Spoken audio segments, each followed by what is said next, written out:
ह्या कोण आहेत, ह्या कशासाठी आल्या आहेत, बरं ह्यांना अंबिका कशी दिसतीये. आणि ऑफस्क्रीन केमिस्ट्री तर म्हणजे कमालच आहे.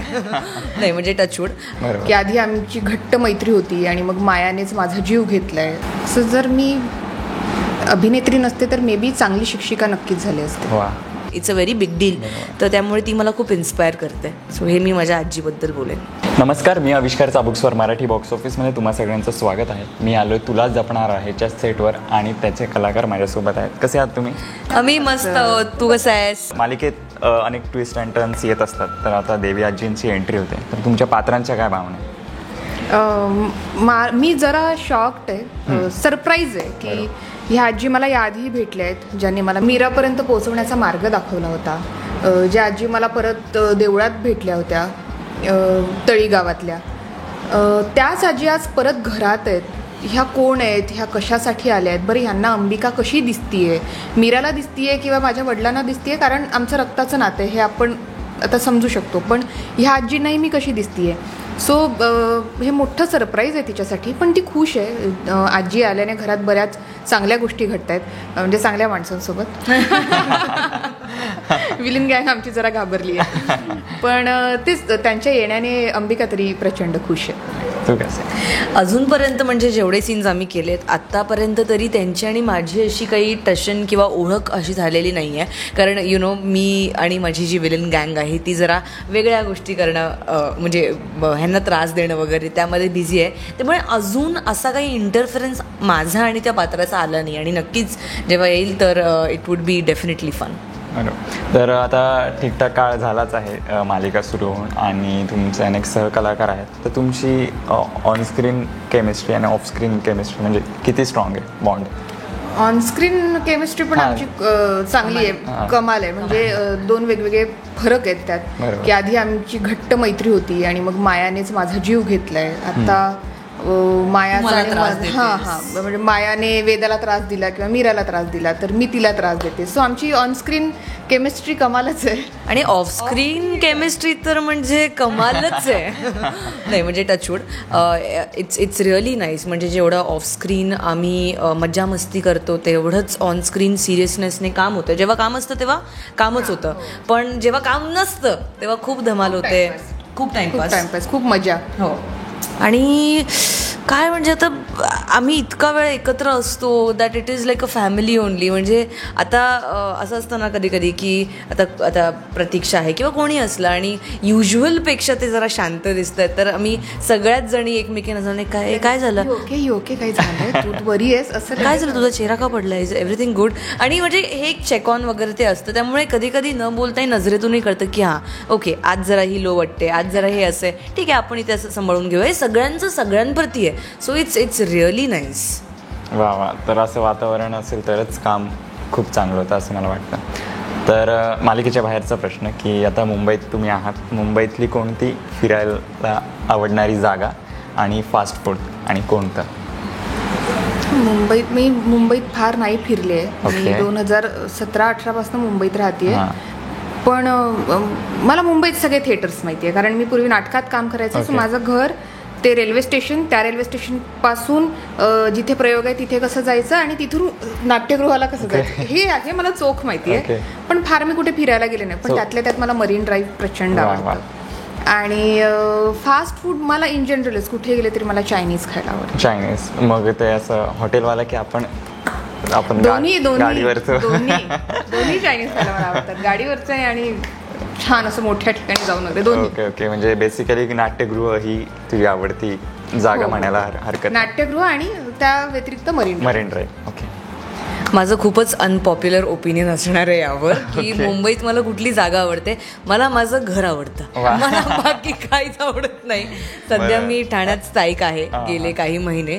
आणि खरंच सांगते म्हणजे मी ॲक्च्युली कांदिवलीला राहायचे, पण आत्ता काही महिन्यां अगोदर मी ठाण्याला आले. आणि म्हणजे ठाण्याला येणं जाणं होतंच, कारण आधीची पण माझी मालिका इकडेच होती. पण ती मालिकासुद्धा जेव्हा मी करायचे तेव्हाही मला ठाणं आवडायचं, कारण की आधीमध्ये वेळ मिळाला तर मी थोडं खाणं पिणं, कारण की मला खायला खूप आवडतं, मला फिरायला आवडतं आजूबाजूच्या ठिकाणी, असं लांब वगैरे नाही, जे काही घराबाजूला जे काही आहे.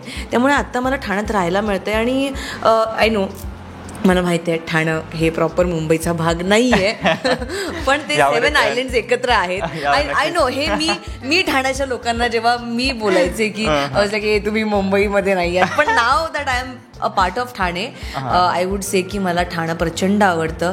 मी ठाणं सोडून कुठेही बाहेर जात नाही. जर वेळ मिळालाच तर क्वचित बाहेर जाईन, नाहीतर मी माझं घर आणि माझा छोटासा बोका आम्ही प्रचंड खुश आहोत आणि मी घर कोंबडी आहे, दॅट्स इट. आणि फास्ट फूड जर म्हणशील तर कुठलं, मला सगळंच आवडतं, पण आत्ता जर एक आयटम आहे जे फास्ट फूड नाही आहे टेक्निकली, पण मला जे खूप आवडतं आहे सध्या दॅट इज सुशी.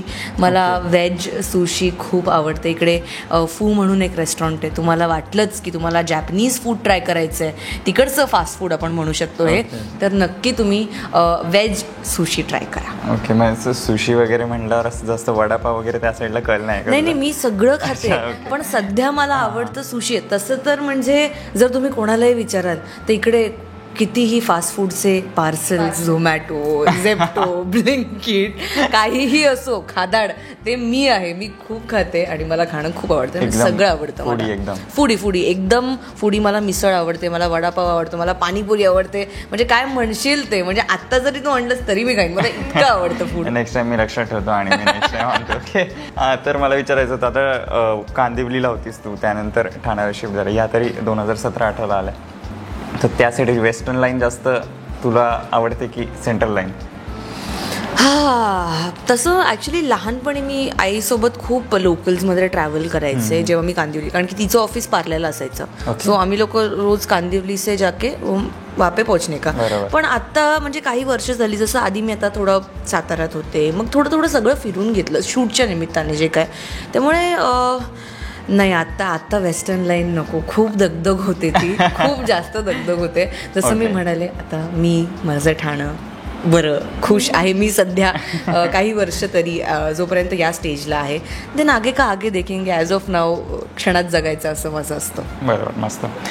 तर तुमचं स्केड्यूल खूप टाईट असतं, सीन्स लागलेले असतात किंवा दिवसभरात खूप तासांची शिफ्ट असते, पण ते काम करता करता काय हॉबी असते जी रिकामा वेळ मिळाला की तुम्ही ती जोपासता? मी वाचते आणि झोपते. वा, सिम्पल आहे. जास्त मला पण लोड नाही दिलाय, त्यांनी पण नाही घेतलंय, वाचतात आणि झोपतात बस. कुठल्या टाईपचं वाचन तुम्हाला जास्त आवडतं? नाही, मला सगळ्या पद्धतीची पुस्तकं आवडतात. मला कुठलंही पुस्तक दे, मला कुठल्याही पेजवरनं दे, मी सुरुवात करू शकते आणि वाचू शकते. मला प्रचंड आवडतं. आणि मग त्याही व्यतिरिक्त जर वेळ मिळाला तर मी झोपते, कारण ते जसं तूच म्हणालास की शिफ्ट मोठी असते, तेवढा वेळ मिळत नाही. मग जो वेळ मिळतोय तो चांगल्या कामात वापरूया, आराम वगैरे बरोबर मिळाला पाहिजे. तुम्ही? मी पण झोपते, म्हणजे क्वचित झोपते. आणि मी नवीन आजकाल जरा सुरू झालं आहे ते मी कुकिंगचे व्हिडिओज बघत असते, कारण मला जेवण बनवायलाही आवडतं. हो, आता मला आवडतं आहे ते सगळं जे काही आहे, त्यामुळे नवीन रेसिपीज शिकत असते, ड्रॉइंग करत असते मी. मला वेळ मिळाला आधीमध्ये तर मी आर्टिस्ट आहे, त्यामुळे मला रेखाटायला आवडतात. किंवा नाहीच तर मग मी माझ्या कारमध्ये जाते, जी माझी छोटीशी वॅनिटी आहे, आणि मी तिकडे कॉन्टेंट क्रिएशन करते. इन्स्टावर माझं पेज आहे, त्यामुळे मला तिकडे छान लोकांना असे छान मोटिवेशनल व्हिडिओज किंवा जे काही आहे माझं जे कॉन्टेंट आहे ते क्रिएट करते. नाहीतर मी गाणी ऐकत असते. मला गाणी ऐकायला प्रचंड आवडतं. मी लूपवर गाणी ऐकू शकते. जास्त कोणत्या भाषेची? मला साऊथची गाणी खूप आवडतात. Yes, I like that. आणि मग मला क्लासिकल, हार्डकोर क्लासिकल ऐकायला आवडतं. आणि बस हे सगळं आवडतं. आणि बाकी मला वेळच मिळत नाही, मी असं म्हणेन, कारण की खूप सीन्स असतात. सो सीन्सच्या मध्ये हे थोडासा काहीतरी वेळ मिळाला विरंगुळा म्हणून, नाहीतर ॲक्च्युली मला वेळच नसतो. बरं, तर समजा तुम्ही अभिनेत्री नसता तर कोण असता? म्हणजे दुसरी साईड वगैरे कोणती? प्लॅन बी आपण जसं होतं तर तसं? प्लॅन बी असं माझं काही ठरलंच नव्हतं, कधीच नाही. पण मला असं वाटतं, कारण माझी आई, माझे वडील, माझे आजोबा शिक्षक होते, असं जर मी अभिनेत्री नसते तर मे बी चांगली शिक्षिका नक्कीच झाली असते. वा. मी तर खूप काही असते बाबा. म्हणजे सध्या मला विचाराल तर मी एक गृहिणी असते. मला घर सांभाळायला खूप आवडतं, त्यामुळे मी एक सुखी हाऊसवाईफ असते. आणि एक जसं मी आहे की माझं या अगोदर मी एक पेंटर होते, आहे अजूनही आहे, तर मी प्रोफेशनली एक पेंटर असते. I would have been an artist. So आणि त्याच्याशी रिलेटेड सगळंच काही, म्हणजे मग ते कॉन्टेंट क्रिएशन आलं, त्याच गोष्टींना थ्रू एंटरटेनमेंट, नॉलेज या सगळ्या थ्रू याचा प्रचार करणं असते. मी आर्टच्याच फील्डमध्ये कुठेतरी इतकं माहीत आहे. सेटवर चालू असतं काय पेंटिंग वगैरे? हो, मी तेच तुला सांगितलं आता की माझं रेखाटणं सुरू असतं. म्हणजे मला थोडा वेळ मिळाला आणि इट्स रिअली नाईस वगैरे, तर मला ड्रॉइंग करायला खूप आवडतं. मध्ये मला काही द्या, स्केच पेन्स द्या, ऑइल पेस्टल्स द्या, पेंट्स द्या, काही मला ते आवडतं. मी रेखाटत बसते. वा, जसं मालिकेत देवी आजींची एंट्री झाली आहे, तर ते पात्रांच्या बाबतीत त्यांचं नातं कसंही असलं तरी तुमच्या खऱ्या आयुष्यातल्या आजीबद्दलच्या काय भावना आहेत आणि आठवणी? म्हणजे मला असं वाटतं, जे मी तुला आत्ता म्हणाले गृहिणीबद्दल, तर ते माझ्याकडून माझ्या आजी थ्रू येतं. कारण माझी आजी एक सर्वगुण संपन्न अशी गृहिणी आहे. म्हणजे ते स्वयंपाक असो किंवा ती आधी तिचा टेलरिंगचा बिझनेस होता, तर ते सगळं करत करत तिने हे सगळं घडवलं आहे. माझ्या आईना म्हणजे तिच्या भावंडांना वगैरे मोठं केलं आहे. सो म्हणजे एक इन्स्पिरेशन म्हणू शकतो की बाईने कसं असावं. तर ते माझ्यासोबत माझी आजी जी आहे, आईची आई, तिच्याबद्दल मी म्हणेन की बापरे, म्हणजे हॅट्स ऑफ, की घर सांभाळत म्हणजे स्वयंपाक करून, सगळ्यांचं करून, घरातली सगळी कामं करून आणि स्वतःचा छंद आणि बिझनेस जोपासत तिने हे एक प्रॉपर बॅलन्स्ड म्हणतो ते तिने इतकी वर्ष हे सगळं केलं आहे. आणि आता तिने घडवलं आहे हे सगळं आणि पुढेही स्वतःच्या मुलांना घडवणं it's a very big deal. तर त्यामुळे ती मला खूप इन्स्पायर करते. सो हे मी माझ्या आजीबद्दल बोलेन. माझी आजी आत्ता नाही, दोन्ही माझ्या आजी आत्ता हयात नाही आहेत. ओके. पण मला असं वाटतं माझ्या आईची आई जर आज असती तर बरीच गणितं वेगळी असती.